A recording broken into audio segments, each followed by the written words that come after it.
ಕೂಡಲ ಸಂಗಮದಲ್ಲಿ ನಡೆಯಲಿರುವ 39ನೇ ಶರಣ ಮೇಳದ ನಿಮಿತ್ತ ಬಸವ ಕಲ್ಯಾಣ ನಗರದ ಬಸವ ಮಹಾಮನೆಯ ಪರಿಸರದಲ್ಲಿ ಪೋಸ್ಟರ್ ಬಿಡುಗಡೆ ಮಾಡಲಾಯಿತು. ಇನ್ನು ಕೂಡಲ ಸಂಗಮದ ಬಸವ ಧರ್ಮ ಪೀಠದ ಪೀಠಾಧ್ಯಕ್ಷೆ ಮಾಜಿ ಜಗದ್ಗುರು ಗಂಗಾ ಮಾತಾಜಿ ಅವರು ಪೋಸ್ಟರ್ ಬಿಡುಗಡೆ ಮಾಡಿ ಮಾತನಾಡಿದರು.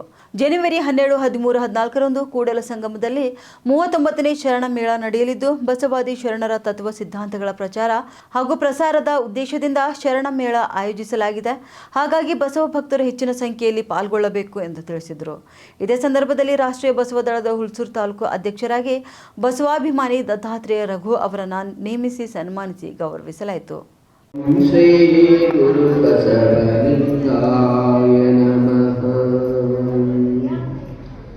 ಬಸವಾಯೆಂಬ ಮೂರಕ್ಷರ ಹೃದಯ ಕಮಲದಲ್ಲಿ ನೆಲೆಗೊಂಡರೆ ಅಭೇದ್ಯ ವೇದ್ಯವಾಯಿತು, ಅಸಾಧ್ಯ ಸಾಧ್ಯವಾಯಿತು.